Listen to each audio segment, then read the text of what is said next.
नमस्कार दोस्तों, स्वागत है आपका साक्षी की आवाज़ चैनल में। तो दोस्तों, आज की कहानी है एक साधारण सी महिला जो पति का इलाज कराने को भी लाचार थी। आखिर कैसे वह महिला आज एक जानी मानी हस्ती बन गई, जिसके दरवाजे पर लोगों की भीड़ लगी रहने लगी। आखिर क्या हुआ ऐसा, आइए जानते हैं कि कैसे वह महिला इतनी ऊंचाइयों तक पहुंची। जो कल तक खाने को भी लाचार थी, आज कैसे वह इतनी बड़ी हस्ती बन गई। अरे राजबाला, तू भी हद करती है। एक बात बता, औलाद होती किस लिए है? इसीलिए ना, ताकि मुसीबत में माता पिता का साथ दे सके। अब तुम पर इससे भी ज़्यादा और क्या मुसीबत आएगी। मैं तो कहती हूँ कि आज ही अपने बेटे को फ़ोन करके यहाँ बुला ले।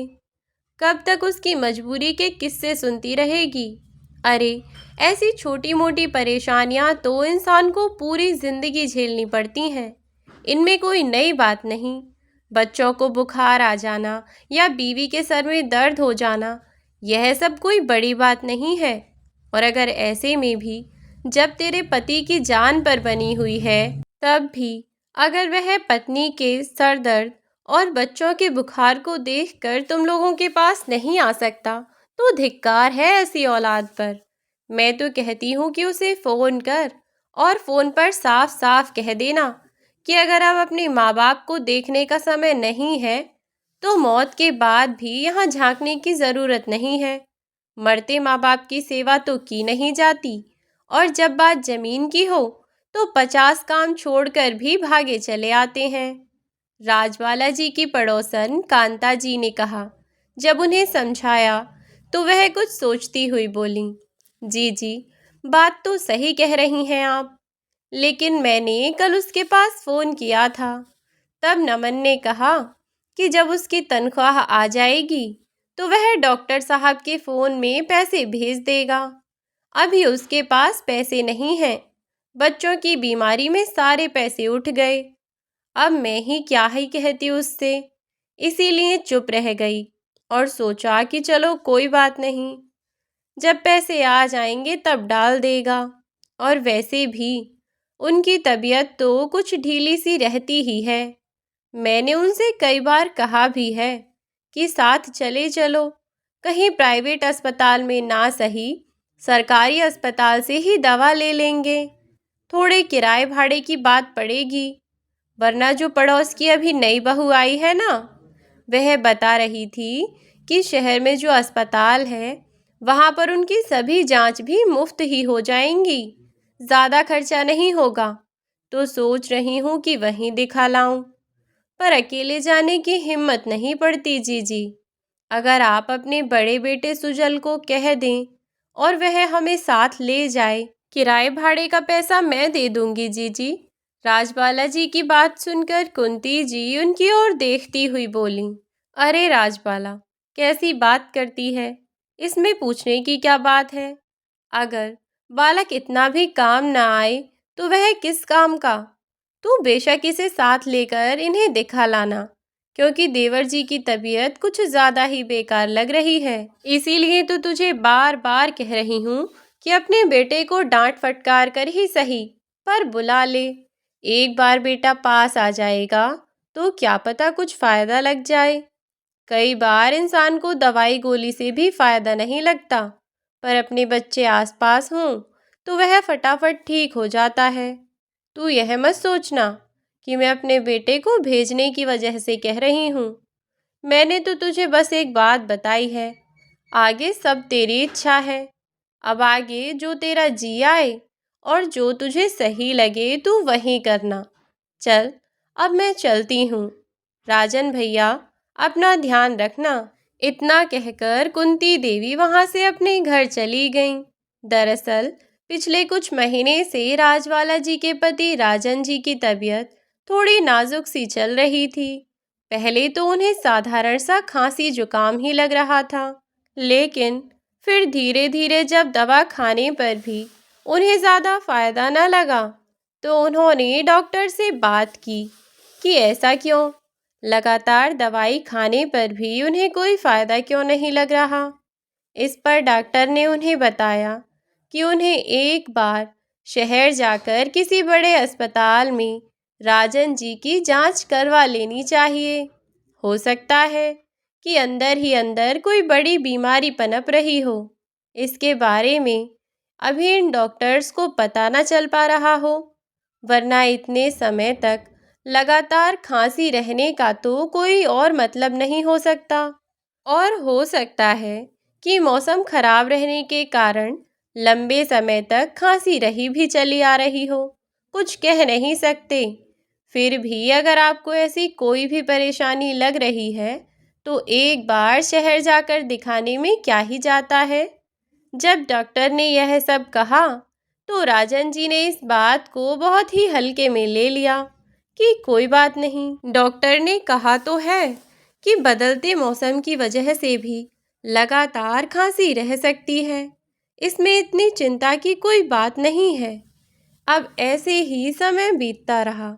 हालांकि राजवाला जी की बात जब भी अपने बेटे नमन से होती तो वह उससे कहती कि बेटा, तेरे पिताजी की तबीयत सही नहीं रहती, एक बार टाइम निकाल कर आ जा और इन्हें शहर के किसी अच्छे अस्पताल में दिखा दे। लेकिन उनका बेटा आजकल करके टालता रहा। कभी छुट्टी नहीं है, कभी बच्चे बीमार हो गए, तो कभी पत्नी की तबीयत सही नहीं है। हमेशा कोई ना कोई बहाना लगाता ही रहता।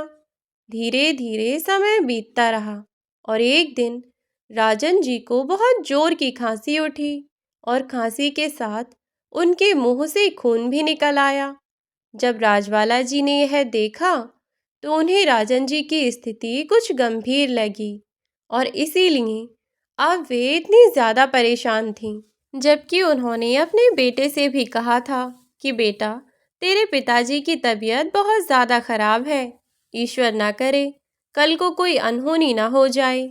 लेकिन इतना सब बताने के बाद भी उनके बेटे को बिल्कुल समय ही नहीं मिल रहा था, या कहो कि वह उन्हें ले जाने के लिए तैयार ही नहीं था, ना ही उनका इलाज करवाना चाहता था। जब नमन ने राजवाला जी की एक न सुनी तो आखिरकार राजवाला जी ने अपनी पड़ोसन से कहा और उनके बेटे को लेकर पास ही के छोटे से शहर में बने एक सरकारी अस्पताल में अपने पति को दिखाने के लिए लेकर गईं। वहां जाकर उन्होंने डॉक्टर को सारी परिस्थितियां बताईं और कितने समय से राजन जी को लगातार खांसी उठ रही है उन्होंने यह भी बताया। तब डॉक्टर ने उन्हें समझाया कि वे यहाँ उनकी कुछ जांच करेंगे।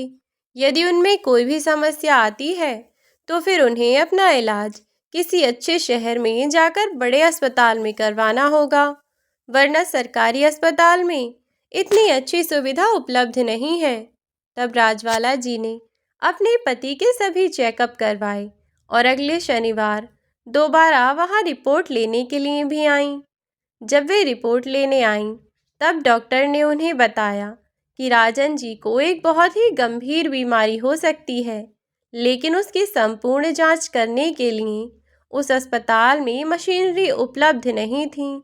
इसीलिए उन डॉक्टर ने उन्हें कहा कि उन्हें एक बार जाकर किसी बड़े अस्पताल में दिखाना चाहिए।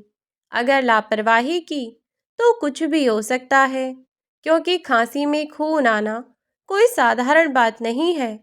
अब यह सब सुनकर राजबाला जी के हाथ पांव और फूल रहे थे।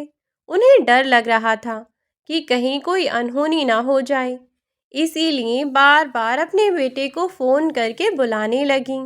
लेकिन आज जब राजबाला जी ने बेटे को फोन किया तो दूसरी तरफ से उनका बेटा चिल्लाकर बोला, क्या है माँ, हर समय ऑफिस के टाइम फोन करके परेशान करती रहती हो। अब यहाँ ऑफिस का काम करूँ या तुम्हारे दुखड़े सुनता रहूं? और कोई काम नहीं है क्या मेरे पास जो बार बार मेरे पास फोन खटकाती रहती हो? अरे, आपको जो ठीक लगे आप वह कीजिए, बस मुझे बार बार फोन करके परेशान मत कीजिए। अगर ज्यादा ही चिंता हो रही है उनकी तो वह घर बेचकर उनका इलाज क्यों नहीं करवा देती? इस पर दबी सी आवाज में राजबाला जी बोली, यह तू क्या कह रहा है बेटा?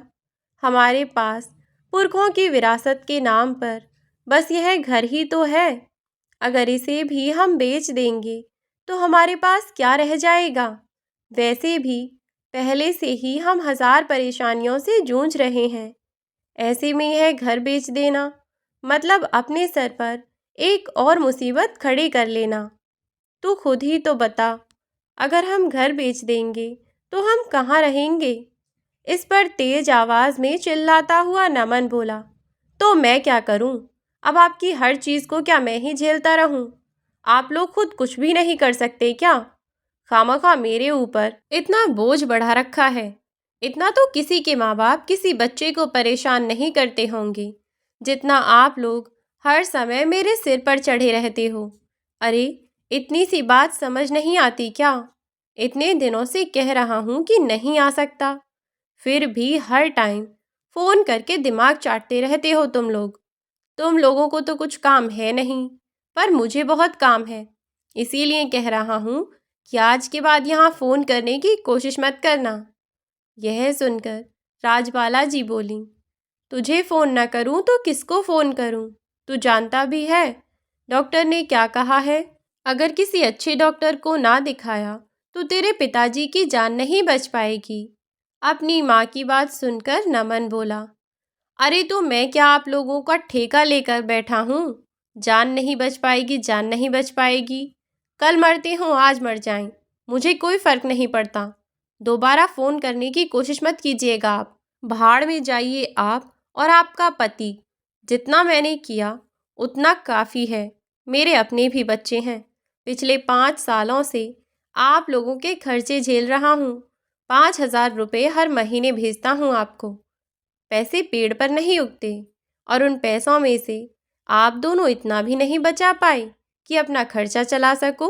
जो बीमारी के लिए तुम लोगों पर मैं अलग से पैसे उड़ा दूं, इससे ज़्यादा मेरे बस का नहीं है। अब तक तो इतना किया भी, अब मेरे बस में इतना भी नहीं है। जाओ दोनों कहीं डूब मरो, कम से कम मेरे सर से यह बोझ तो उतरे। हर महीने अपने घर के खर्चे गिनते गिनते खुद परेशान हो जाता हूँ, और अपने शौक मौज कम करके आप लोगों को पैसे भेजता हूँ, फिर भी मेरे सर पर चढ़कर नाच रहे हो। जाओ भाड़ में जाओ तुम दोनों, मुझे कोई फर्क नहीं पड़ता। निकलो यहाँ से और दोबारा मुझे कॉल मत करना।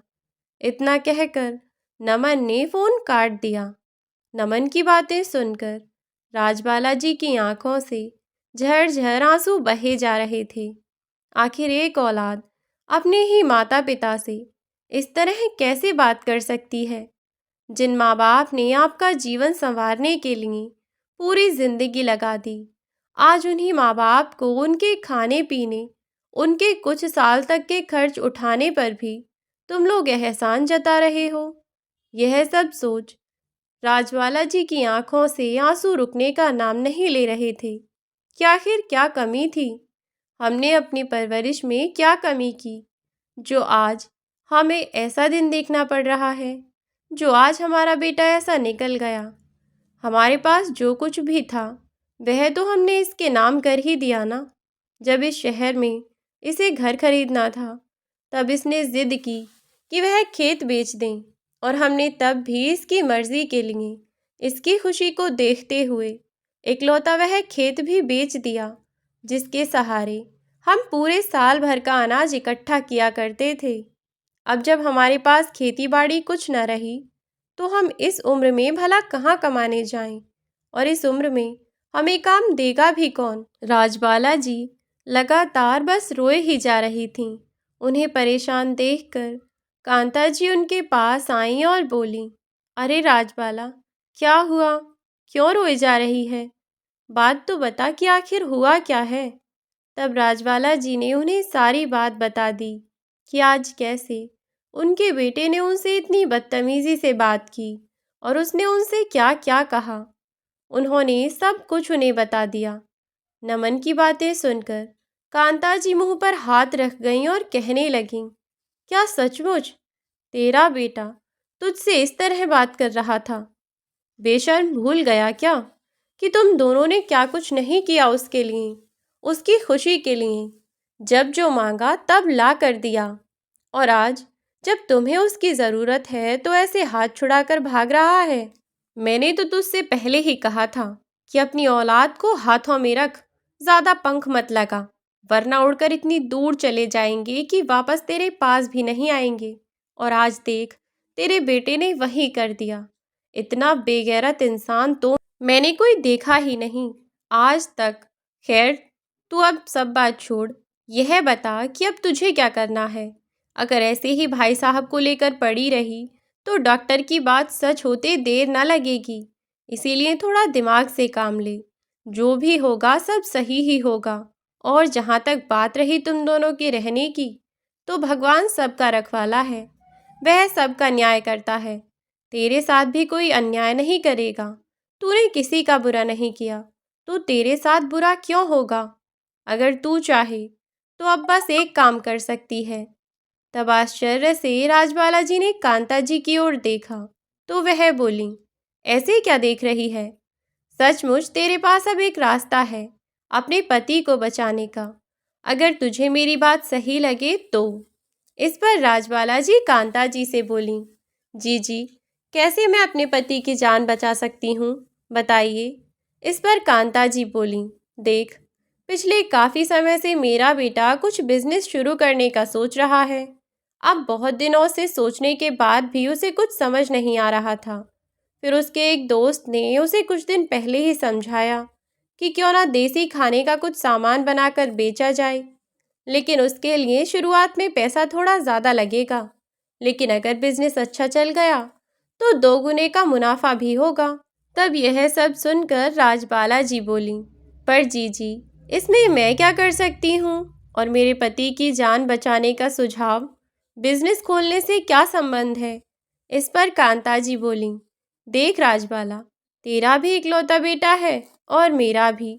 मेरा बेटा हमेशा मेरे बारे में सोचता रहता है और सच में वह मुझे एक बहुत अच्छी ज़िंदगी देना चाहता है। उसके सपने बहुत ऊंचे हैं। मुद्दे की बात यह है कि उसे पैसा लगाने के लिए भी किसी की ज़रूरत है, और काम के लिए उसके दिमाग में एक आइडिया आया है, लेकिन देवर जी बीमार थे, इसीलिए इतने समय से उसकी हिम्मत ना हुई कि तुझे कुछ कह सके। लेकिन अब जब तेरी सारी उम्मीदें खो चुकी हैं, तो सोचा कि एक बार तुझे कह कर देखूं। अगर तुझे ठीक लगे तो तू यह काम कर सकती है। मेरे बेटे ने सोचा है कि वह अचार का बिजनेस शुरू करेगा। तेरे हाथ का अचार पूरे आसपास के मोहल्ले में सबको पसंद है। तेरे जैसा अचार तो कोई बना ही नहीं सकता। और फिर मेरे बेटे के पास जितना पैसा है, वह सारा पैसा लगाने को राजी है, और अगर संभव हो सके तो थोड़ी बहुत तू उसकी मदद कर देना। लेकिन मैं इतने पैसे कहाँ से लाऊंगी जीजी। चौंकती हुई राजबाला जी ने कहा तो कांता जी बोली, देख राजबाला, अगर तेरा काम चला तो ऐसे 50 घर ले लेगी, लेकिन अगर तेरे पति को कुछ हो गया तो कुछ न रहेगा। बुरा मत मानना, थोड़ा ठंडे दिमाग से सोच कर देखना। मेरा मानना तो यही है कि तू यह घर बेच दे। फिलहाल रहने के लिए तू मेरे घर में ही किराए पर रह लेना। कुछ पैसों में अपने पति का इलाज करवा, बाकी के बचे पैसों में मेरे बेटे की कुछ मदद कर देना, और साथ ही अचार बना दिया करना। उसे बेचना कहाँ है, कैसे क्या करना है, सब काम मेरा बेटा देख लेगा, और फ़ोन से ही तेरा अचार बेचना शुरू कर देगा। मुनाफा जो भी होगा दोनों आधा आधा कर लेना। इस पर राजबाला जी चुप हो गईं और कुछ जवाब न दिया। तो कांता जी बोली, देख, मैं जानती हूँ यह एक बहुत बड़ा फैसला है, इतनी आसानी से तू फैसला नहीं ले सकती। इसीलिए एक काम कर, देवर जी से बात कर ले, और फिर यह जैसा भी तुम्हें सही लगे वही फैसला ले लेना। और हाँ, अपने पति के बारे में सोच। अगर पति ही न रहा तो घर का क्या करेगी। घर भी तो इंसानों के होने से ही अच्छा लगता है ना। अगर तेरा पति सही रहा तो किराए के मकान में भी सुख से रहेगी, और अगर यहीं न रहे तो इस मकान के होते हुए भी तू अकेली ही रहेगी। ठीक है, मेरी बातों को सोचना ज़रूर। चल, मैं चलती हूँ। इतना कहकर कांता जी चली गईं, लेकिन राजबाला जी के दिमाग में उनकी यह सब बातें घूमने लगीं। और फिर कांता जी ने सही तो कहा था, अगर उनके पति को कुछ हो गया तो उनका कौन है इस दुनिया में। बेटे ने तो पहले ही कह दिया कि दोनों कहीं कुएं में डूब मरो, मुझे तुम दोनों से कोई मतलब नहीं। जब वह बेटा बीमारी में अपने पिता को देखने को तैयार नहीं है, वह भला अपने पिता की मौत के बाद माँ को क्या ही देखेगा। इसीलिए राजबाला जी ने पूरी रात बहुत सोच विचार करके सुबह होने तक फैसला ले ही लिया और खुद ही कांता जी के घर पहुंची और बोली, जी, आपका जो घर है हमें इसमें किराए पर रहने दोगी ना, वरना मैं अपने बीमार पति को लेकर कहाँ कहाँ भटकूंगी। तो कांता जी बोली, हाँ हाँ बिल्कुल, क्यों नहीं, तू बिल्कुल परेशान मत हो। दवाई गोली दिलाने के लिए मेरा सुजल तेरे साथ चला जाया करेगा। इससे राजबाला जी की और हिम्मत बंधी और उन्होंने अपना घर बेचने के लिए रजामंदी दे दी और कहा कि जी, आप खुद ही किसी से बात करके मेरा घर बिकवा दो। हालांकि राजन जी ने बहुत मना किया कि अगर कल को मैं न रहा तो मेरे मरने के बाद तुम कहाँ रहोगी, किसके घर पर दूसरों की ठोकरें खाती फिरोगी।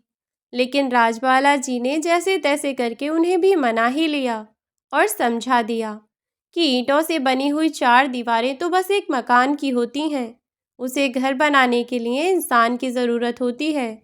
अगर आप ही मेरे साथ ना रहे तो मैं इस मकान में क्या करूँगी। राजबाला जी ने उन्हें ऐसे समझाया कि वे ज़्यादा जिद भी ना कर सके और आखिरकार अब उन्होंने निश्चय कर लिया कि कांता जी ने उन्हें जो भी कहा है वह वैसा ही करेंगी। सबसे पहले घर बेचकर अपने पति का इलाज शुरू करवाएंगी और उनके इलाज के पैसे अलग रखेंगी। थोड़े बहुत पैसों से कांता जी के बेटे सुजल की मदद करेंगी और अचार बनाकर बेचना शुरू कर देंगी, जिससे होने वाला मुनाफा उनके खर्च पूरे करेगा। और फिर कमाई का कोई ना कोई जरिया तो चाहिए ही था, क्योंकि बेटे ने तो अब साफ हाथ खड़े कर दिए। इसीलिए यही फैसला सबसे उचित लगा और आखिरकार 15-20 दिन में उन्होंने अपना मकान बेच दिया। 7 दिनों के अंदर ही अंदर उन्हें आधे पैसे मिल भी गए, जिससे उन्होंने सुजल के साथ शहर जाकर अपने पति का इलाज शुरू करवा दिया। वह शहर के अच्छे से अच्छे अस्पताल में पहुंची। वहां जाकर उन्हें पता चला कि राजन जी बहुत ही गंभीर बीमारी से जूझ रहे हैं। इसके इलाज के लिए बहुत पैसा तो लगेगा ही, साथ ही लंबा इलाज चलवाना पड़ेगा। राजबाला जी हर चीज़ के लिए तैयार हो गईं और उन्होंने डॉक्टर को इतना कह दिया कि आप किसी भी हालत में मेरे पति की जान बचा लीजिए। इलाज जितना भी लंबा चलेगा मैं करवाने के लिए तैयार हूँ। इधर एक तरफ अब उन्होंने अपने पति का इलाज करवाना शुरू कर दिया था और वहीं दूसरी तरफ उन्होंने कांता जी के बेटे सुजल के साथ मिलकर उस बिजनेस में भी साझेदारी की, जिसमें लागत तो लगभग सब कुछ उन्हीं दोनों की थी। लेकिन आधुनिक युग में किसी भी बिजनेस को ऊंचाइयों तक पहुंचाने के लिए जो टैलेंट और दिमाग चाहिए होता है, वह सब सुजल ने इस्तेमाल किया और धीरे धीरे उन्होंने अचार बनाकर डिब्बों में भरकर अच्छे से पैकिंग करके घर का अचार अपने आसपास के शहरों में लोगों को उपलब्ध कराना शुरू किया। शुरू शुरू में तो केवल गांव के और गांव के आसपास के लोगों ने ही वह अचार खरीदा, लेकिन फिर धीरे धीरे उन्होंने अपने पास के शहरों में भी अपना अचार भेजना शुरू कर दिया। थोड़े समय तक उनका काम बस ठीक ठाक चलता रहा। वह अपने पति को कभी दवाइयाँ दिलवाने जाती तो कभी अपना काम संभालने लगती। जैसे जितना समय मिलता वह वैसे ही अपना काम संभाल लिया करती। धीरे धीरे दिन बीतने लगे और अब डॉक्टरों की अच्छी देखभाल से और इलाज से राजन जी भी ठीक होने लगे। जहाँ पहले राजन जी ढंग से बात भी नहीं कर पाते थे, क्योंकि हर वक्त उन्हें ज़रा कुछ बोलते ही खांसी उठने लग जाती थी, वहीं अब राजन जी पहले से बहुत बेहतर हो गए और अब बातचीत सामान्य तौर पर करने लगे थे। और अब तो उनकी स्थिति भी पहले से सुधरने लगी। शारीरिक रूप से जितने कमज़ोर वह पहले हो गए थे, अब वह हालात धीरे धीरे सुधरने लगे थे। शुरुआती कुछ दिनों में तो मुश्किलों का सामना करना पड़ा, लेकिन फिर धीरे धीरे राजबाला जी को इन सब की आदत हो गई और अब वक्त के साथ साथ जैसे जैसे समय बीता वैसे वैसे उनके बिजनेस ने रफ्तार पकड़नी शुरू कर दी। सुजल ने अपने सभी यार दोस्तों को काम पर लगाया और उसने अपने काम को बढ़ाने के बारे में सोचा। इधर राजबाला जी, जो कि अभी तक सारा अचार अपने हाथों से खुद ही बनाया करती थीं, धीरे धीरे काम इतना बढ़ गया कि उन अकेली से काम संभालना भी मुश्किल हो गया। तो अब राजबाला जी ने अपनी मदद के लिए अपने आस पड़ोस की एक दो औरतों को थोड़े बहुत पैसे देकर ही काम पर रख लिया। अभी तक वे लोग सुजल के घर में ही अपना सारा काम किया करते थे और सुजल के घर में ही वे लोग किराए पर रह रहे थे। लेकिन वक्त बदलते देर नहीं लगती। कहते हैं ना कि समय का पहिया जब घूमता है तब राजा को रंक और रंक को कब राजा बना दे पता नहीं चलता। तो बस ऐसा ही उनके साथ भी हुआ। मुश्किल से 1 साल के भीतर भीतर सुजल और राजबाला जी का बिजनेस बहुत अच्छा चलने लगा और अब राजबाला जी और उनके पति, जो कि अब पूरी तरह से ठीक हो चुके थे, उन दोनों ने कांता जी का किराए का कमरा छोड़ने का सोचा। लेकिन अब कांता जी का भी इकलौता एक ही बेटा था और वह बहुत अच्छे से जानती थीं कि राजबाला जी का भी कोई बेटा नहीं है। जो बेटा था वह भी मरे के समान है। तो उन्होंने कहा कि क्यों ना वे सब एक ही घर लें और एक बड़े से घर में एक साथ मिलजुल कर एक परिवार की तरह साथ रहें। इस बात के लिए राजबाला जी भी जल्दी ही तैयार हो गईं, क्योंकि उनका भी कोई सहारा नहीं था और उनकी मुसीबत के समय में सुजल ने एक बेटे की तरह आगे बढ़कर उनकी मदद की और कहीं न कहीं आज उसकी बदौलत ही राजन जी सही सलामत उनके सामने खड़े हुए थे। इसीलिए उन्होंने सुजल को अपने बेटे की तरह मानकर ही इस बात के लिए हामी भर दी और अब उन सब ने एक बड़ा सा घर खरीद लिया और घर में जाकर रहने लगे। अब धीरे धीरे जैसे जैसे समय बढ़ रहा था, बिजनेस तो ऊंचाइयां छू ही रहा था। साथ ही उनके बिजनेस के चर्चे आसपास सब जगह हो रहे थे। अब कांता जी ने जब उन्हें बिजनेस का सुझाव दिया था, तभी उन्होंने यह निश्चय भी किया था कि वह अचार का नाम सुजल और राजबाला जी के नाम से ही संबंधित रखेंगे। तो उन्होंने अपने अचार का नाम सुबाला के नाम से रखा था और आसपास हर जगह बस इसी नाम की चर्चाएं चल रही थीं। कुछ लोगों ने बहुत ही कम समय में उभरते हुए बिजनेस को लेकर लोगों के सामने अपनी राय रखी और अब लोग जानना चाहते थे उन लोगों के बारे में जिन्होंने इतना अच्छा आइडिया सोचा और कम से कम दाम में अच्छे से अच्छी सुविधा उपलब्ध कराई।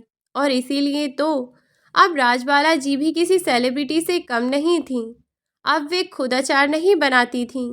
अब तो उन दोनों ने अपने पुराने घर को केवल काम के लिए ही इस्तेमाल करना शुरू कर दिया था।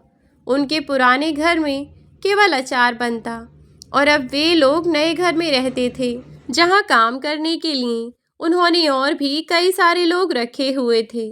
सुजल ने अपने दोस्तों को भी अच्छी तनख्वाह में काम पर रख रखा था और आस पड़ोस की जो महिलाएं थीं, उन्हें भी वे घर से बैठे काम दे दिया करते थे। उन्होंने अपने साथ साथ अपने आसपास के लोगों के बारे में भी सोचा और उन्हें भी 2 पैसे का रोजगार दिया। समय बीतता रहा और उन्होंने अब अपने अचार पर अपना फोटो लगाकर बेचना शुरू कर दिया था कि एक दिन राजबाला जी की बहू अपनी सहेली के साथ बाजार गई और उसकी सहेली, जो कि घर का सामान लेकर आ रही थी, वह कनिका से कहने लगी, कनिका यार मुझे ना अभी बाजार में अचार की शॉप तक और जाना है, क्योंकि इन भैया के पास वह वाला अचार नहीं है जो मुझे चाहिए। इस पर कनिका बोली, क्या यार, अब अचार अचार में क्या डिफरेंस है? तू यहाँ से लेगी तो भी वहीं अचार मिलेगा और कहीं और से लेगी तो भी। प्राइस में ज़्यादा अंतर है क्या? 10-20 रुपए तो वहाँ तक जाने में भी लग जाएंगे।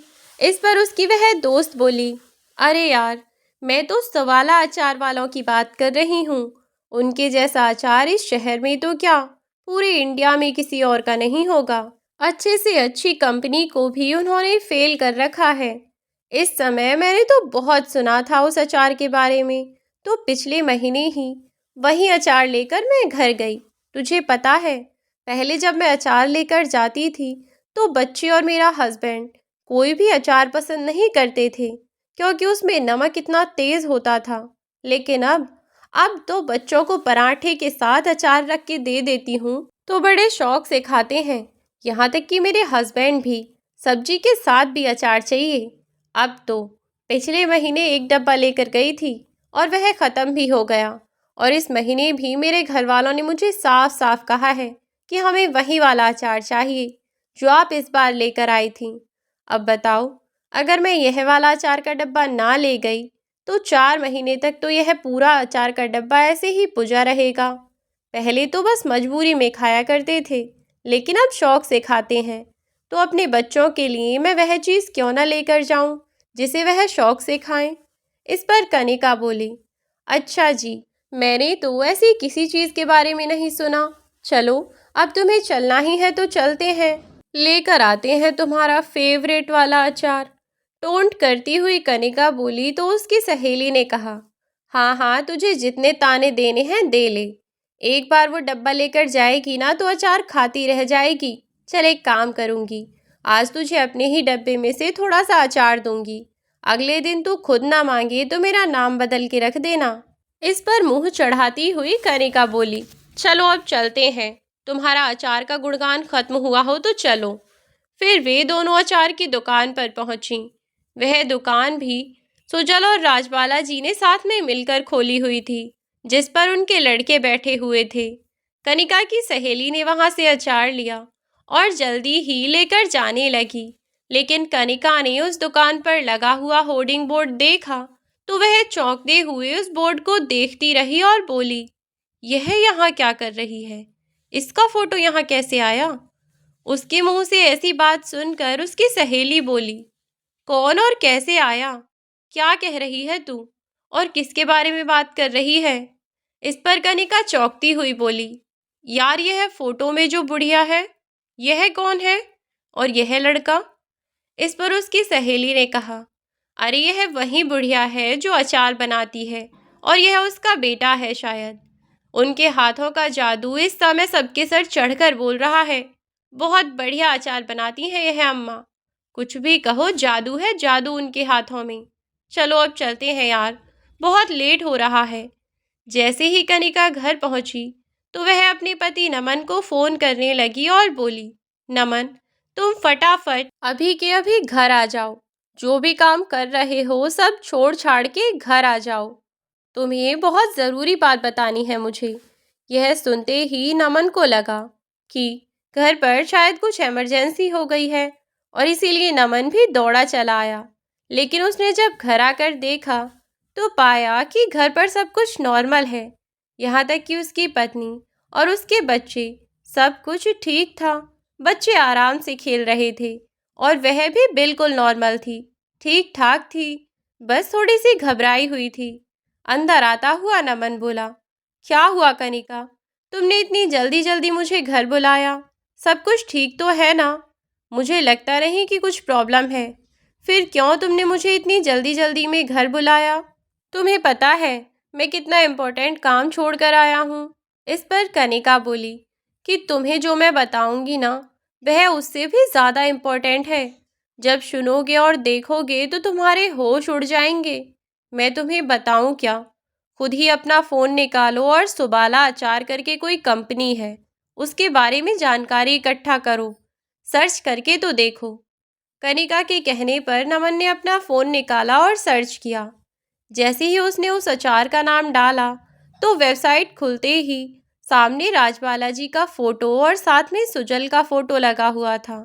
यह देखकर नमन चौंक गया और बोला, व्हाट नॉनसेंस इज दिस? ये क्या बकवास है? माँ का फोटो यहाँ कैसे? मतलब क्या है ये सब? इस पर कनिका बोली, डिटेल्स में जाकर पढ़ोगे तो सब पता चल जाएगा। तुम्हारी माँ इस कंपनी की मालकिन है। यह जो अचार वाली कंपनी है ना, यह किसी और की नहीं, तुम्हारी अपनी माँ की है। इनके बारे में और डिटेल्स पता तो करो, तुम्हें बैठे बैठे सब पता चल जाएगा। नमन ने अपने फ़ोन पर सर्च किया और अपनी माँ के बारे में सारी डिटेल्स निकाली। ऑनलाइन उसने पता किया तो सुजल को राजबाला जी का बेटा पाया। यह देखते ही नमन के होश उड़ गए, क्योंकि वह सुजल को अच्छे से जानता था। अब उसने जब अपनी माँ के घर, गाड़ी, बैंक बैलेंस के बारे में पता किया तो वह अपनी माँ के घर की फ़ोटो फोन में देखकर ही शॉक्ड रह गया और उसका मुंह खुला का खुला रह गया और बोला, नहीं नहीं कनिका, ऐसा नहीं हो सकता। यह इतनी बड़ी कोठी, इतना बड़ा बंगला मेरी माँ का तो नहीं हो सकता। कम से कम यह कुछ गलत इन्फॉर्मेशन है, या फिर हो सकता है कि कोई और हो। कुछ दिन पहले ही, लगभग 1 साल पहले ही तो माँ ने मुझे फ़ोन किया था, जब पापा की तबीयत बहुत ख़राब थी। तब वह मुझसे मदद मांग रही थी।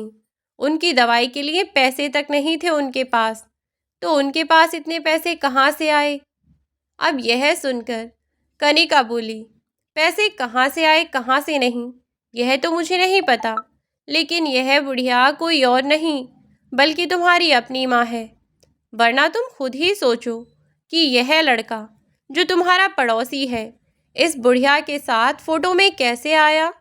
पूरी दुनिया में इतना बड़ा संजोग तो नहीं हो सकता ना, कि तुम्हारी माँ की शक्ल जैसी कोई और महिला तुम्हारे पड़ोसी के ही पास हो। कुछ तो गड़बड़ ज़रूर है। जितना पता चला है उसके हिसाब से तो मुझे यही समझ आ रहा है कि तुम्हारी माँ बिल्कुल ठीक ठाक और सही सलामत है। और सिर्फ तुम्हारी माँ ही नहीं, यहाँ डिटेल्स में देखो, तुम्हारी माँ, तुम्हारे पिताजी दोनों बिल्कुल ठीक हैं, उन्हें कुछ नहीं हुआ। किसने कहा कि तुम्हारा बूढ़ा बाप मरा जा रहा है?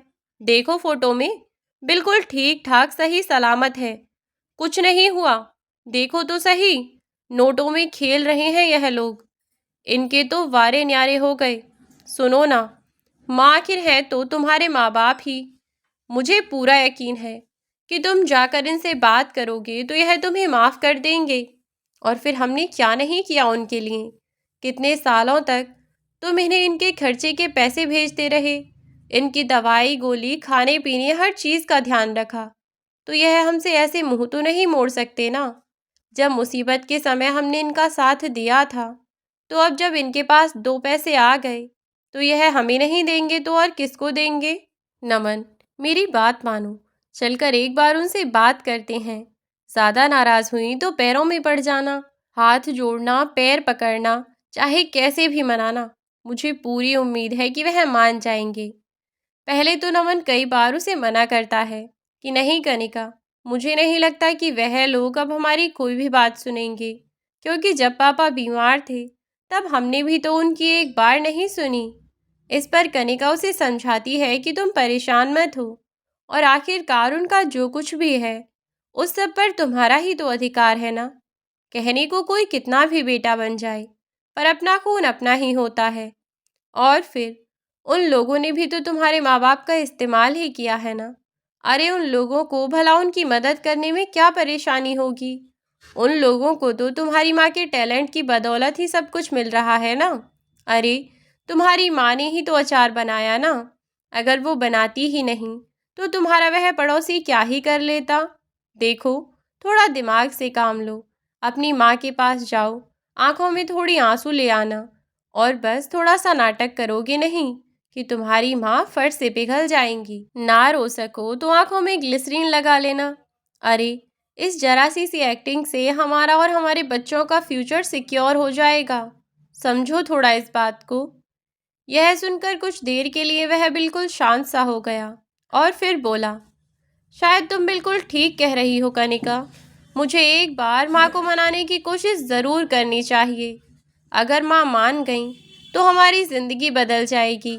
चलो 1-2 दिन में छुट्टी लगाता हूँ, फिर देखते हैं, माँ से मिलने के लिए चलते हैं। नमन की बात सुनकर कनिका फिर बोली, नमन तुम्हारा दिमाग कहाँ रहता है? इतना समझाने के बाद भी कह रही हो कि पहले छुट्टी लगाओगे और फिर देखोगे। तुम इतनी लापरवाही कैसे कर सकते हो? अरे छुट्टी वुट्टी जाए भाड़ में। तुम कल सुबह ही सब काम छोड़ छाड़ कर मेरे साथ चलना, और किसी भी कीमत पर अपनी माँ को अपने साथ लेकर आना, समझे? कनिका की बात सुनकर नमन ने चुपचाप गर्दन हिलाई और बोला, ठीक है, फिर कल हम लोग सुबह जल्दी उठकर चलेंगे माँ के पास। बच्चों को भी पड़ोस में छोड़कर चलेंगे ना। तब कनिका बोली, अरे असली मोहरे तो यही हैं। अगर इन्हें भूल गए तो कुछ भी नहीं मिलने वाला तुम्हें। भूल जाओ कि तुम्हें कुछ मिलेगा भी। बच्चों को खुद से भी पहले लेकर चलना। वरना तुम्हारी माँ तुम्हें खाली हाथ लौटा देंगी। चलो अब सोते हैं, अच्छे अच्छे सपने देखेंगे जो कि बहुत ही जल्दी पूरे भी होंगे।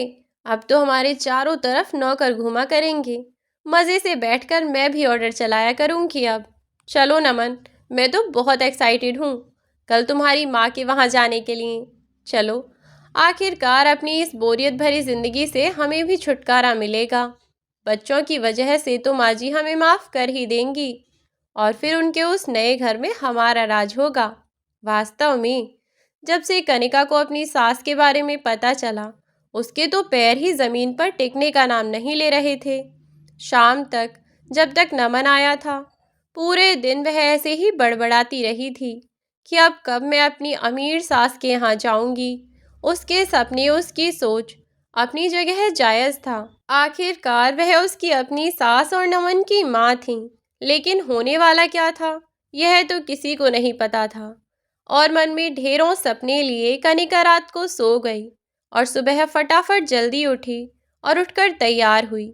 साथ ही अपने बच्चों को भी तैयार किया और नमन को भी समय से ही उठा दिया ताकि फिर वे लोग लेट ना हो जाएं। और सवेरे सवेरे ही वे लोग राजबाला जी के घर के लिए निकल गए।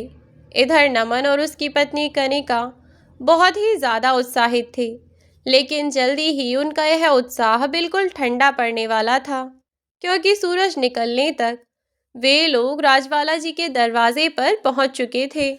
उन्होंने दरवाजे पर बेल बजाई तो अंदर से एक थोड़ा वृद्ध सा आदमी ही दरवाजे पर आया और बोला, हाँ बोलो बेटा, क्या काम है, किससे मिलना चाहते हो? उस बूढ़े को देखकर कनिका बोली, बाबा जल्दी से दरवाज़ा खोल दो, हमें अपनी माँ जी से मिलने जाना है। यह सुनकर वह बुजुर्ग थोड़ा सा चौंका, फिर बोला कि माँ जी? कौन माँ जी? इस पर कनिका ने उन बाबा को समझाया कि यह घर हमारी माँ जी का है और हम उनके ही पास आए हैं। जल्दी दरवाज़ा खोलिए, हमें उनसे मिलने जाना है। वृद्ध आदमी ने भी कनिका और नमन के कई बार कहने पर दरवाज़ा खोल दिया। जब उसे लगा कि यह एक पारिवारिक व्यक्ति है और पूरे परिवार के साथ आया है, तो आखिरकार उसने दरवाज़ा खोल दिया और अब कनिका और नमन अपने बच्चों को लेकर घर के अंदर चले गए। बगीचे में लगे खूबसूरत फूलों को देख देख कर आसपास का इतना सुहाना और इतना प्यारा माहौल, साथ ही वह इतना बड़ा और खूबसूरत बंगला जिसे कल तक वे दोनों फोटो में ही निहार रहे थे, अब जब उसे सामने से देखा तो दोनों की आंखें बंद होने का नाम ही नहीं ले रही थीं। वे लोग एकटक बंगले को निहारने लगे। फिर कनिका के कंधे पर हाथ रखकर नमन ने कहा, चलो कनिका चलते हैं, अंदर चलते हैं, अंदर जाकर माँ से बात करेंगे, तभी बात आगे बढ़ेगी। फिर उन दोनों ने दरवाज़ा खटखटाया और दरवाज़ा खुलते ही सामने सोफे पर बैठी राजबाला जी, जो कि कांता जी के साथ कोई बातचीत कर रही थीं। दरवाजे पर खड़ी कनिका सामने अपनी सास को देखते ही दौड़ती हुई अंदर गई और अपनी सास के गले मिल गई। दरवाजे पर खड़ी काम वाली उसे रोकती रह गई, लेकिन इतने में वह अपनी सास से जाकर चिपक गई और माँ जी कहकर चिल्लाने लगी।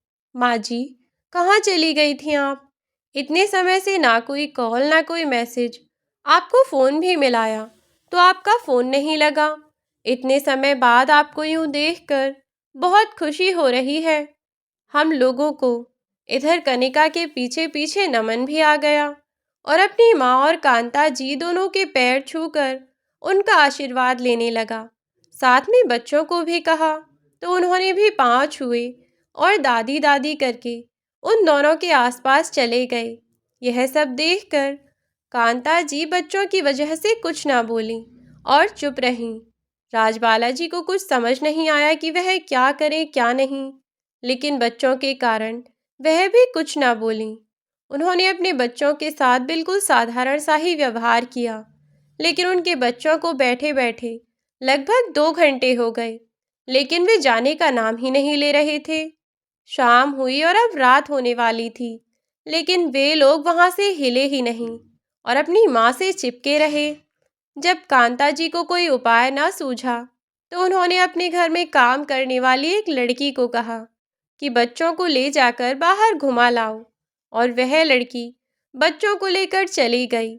लेकिन जैसे ही कनिका के बच्चे बाहर गए, उनके घर से बाहर निकलते ही कनिका की सास ने अपने बेटे और अपनी बहू को दुनिया भर की बातें सुनाना शुरू कर दिया। तुम दोनों अपने आप को समझते क्या हो? और यहाँ मुंह उठाकर क्यों चले आए? यहाँ क्या छोड़ दिया है तुमने, जिसे लेने यहाँ आए हो? शर्म नहीं आती? और अपने बच्चों को अपना मोहरा बनाकर अपने साथ ले आए हो, ताकि मैं तुमसे कुछ ना कहूँ। यह तो मेरी शराफत है कि मैंने उन बच्चों के सामने कुछ ना कहा और मैं उन बच्चों के सामने चुप रही। अगर मैंने उनके सामने तुम्हारी हरकतें बता दी होती ना, तो वह तुम्हारी शक्ल देखना भी पसंद नहीं करते। और अगर चाहते हो कि तुम्हारी इज्जत तुम्हारे बच्चों के सामने ऐसे ही बनी रहे, तो चुपचाप इस घर से निकल जाओ और दोबारा कभी लौट कर मत आना। अपनी माँ की यह बात सुनकर नमन और कनिका को अपने अरमानों पर पानी फिरता हुआ देखा, तो अपनी माँ के पैर पकड़कर उनसे माफ़ी मांगने लगे। माँ, हमने जो किया उसके लिए हमें माफ़ कर दीजिए। नमन बोला, माँ, उस वक्त मेरे ऊपर बहुत जिम्मेदारी थी, बच्चे भी बीमार थे, और फिर देखिए ना, मैंने जो भी सुझाव दिया वह सही तो था। अपना घर बेचकर आज उसकी बदौलत ही तो इतना सब हो पाया है। इस पर राजबाला जी बोली, तूने हमें घर बेचने के लिए इसीलिए कहा था ताकि तुझे हमारी कोई जिम्मेदारी ना उठानी पड़े। अपनी जिम्मेदारी से तू हाथ छुड़ा सके, ताकि मैं अपने बीमार पति का इलाज खुद कराऊं, ताकि हम दोनों बेघर होकर सड़कों पर घूमते हुए यूं ही मर जाएं और तुझे कुछ करना ना पड़े। तूने तो हमें लावारिस बनाने के बारे में सोचा था, पर उस ईश्वर की कुछ और ही मर्जी थी, इसीलिए इतना सब हो पाया। और मेरे सामने ज्यादा भला बनकर मत दिखा। मैं क्या तुझे जानती नहीं कि तूने क्या सोचकर क्या कहा? वह बातें जो तूने मुझे कही थीं, वह तो मैं आज भी नहीं भूल सकती। क्या कहा था तूने? कल के मरते हो तो आज मर जाओ, मुझे कोई फर्क नहीं पड़ता। तो अभी यहाँ क्या लेने आया है? तेरे लिए तो हम दोनों मर ही गए ना। तो बस उसी दिन हमारे लिए तू भी मर गया था, और मरे हुए लोग कभी वापस नहीं आते, चाहे लाख माफ़ी मांग ली जाए। अगर तू अब जीवन भर भी माफ़ी मांगे, तब भी मैं और तेरे पिता वापस नहीं आ सकते, क्योंकि हम तेरे लिए मर चुके हैं और तू हमारे लिए। इसीलिए चला जा यहाँ से, वरना मजबूरन मुझे पुलिस को फ़ोन करना पड़ेगा, या फिर सुजल को फ़ोन कर दिया तो वह तुझे छोड़ेगा नहीं। चला जा यहाँ से और दोबारा कभी मत आना। नमन के लाख मनाने पर भी वह नहीं मानी, और उन्होंने नमन और उसकी पत्नी को घर से बाहर निकाल दिया। और अब वह कांता जी और सुजल के साथ हंसी खुशी रहने लगी। सुजल ने अपनी माँ की तरह ही राजबाला जी का पूरा ध्यान रखा, और साथ ही राजन जी का भी। वे लोग अनाथ आश्रम और वृद्धाश्रम में भी बहुत कुछ दान किया करते थे, और सुजल ने ही राजबाला जी को समझाया कि अगर वह चाहें तो अपनी कमाई अनाथ आश्रम वालों को दान कर सकती हैं, क्योंकि सुजल को उनकी कमाई नहीं चाहिए। वह तो अब उन्हें अपनी माँ के समान समझता ही है, वह उनकी वैसे भी सेवा करेगा। सुजल की इन सब बातों ने राजबाला जी का दिल जीत लिया, और अब वह भी उसे अपना बेटा ही मानने लगी। सब लोग हंसी खुशी एक साथ परिवार में रहने लगे, पर नमन अपने परिवार के साथ अपनी साधारण सी जिंदगी बिता रहा था, इस पछतावे के साथ कि काश उसने उस समय पर अपने माँ बाप का साथ न छोड़ा होता, तो शायद आज उसकी ज़िंदगी और बेहतर होती। तो दोस्तों, यह थी हमारी आज की कहानी। आज की कहानी आपको कैसी लगी हमें कमेंट बॉक्स में कमेंट करके ज़रूर बताएं। यदि वीडियो आपको अच्छी लगी हो तो वीडियो को लाइक करके शेयर कर दें। चैनल पर यदि नए हो तो चैनल को सब्सक्राइब करना बिल्कुल ना भूलें। साथ ही बेल आइकन को प्रेस कर दें, ताकि आने वाली वीडियोज़ की नोटिफिकेशन आपको मिलती रहे। आज के लिए बस इतना ही दोस्तों। अंत तक बने रहने के लिए धन्यवाद। अब मिलती हूँ आपसे एक नई वीडियो में एक नई कहानी के साथ। तब तक के लिए बाय बाय मेरे प्यारे दोस्तों। अपना ख्याल रखें और सुरक्षित रहें। मेरे चैनल से जुड़े रहें और अपना प्यार और सपोर्ट ऐसे ही बनाए रखें।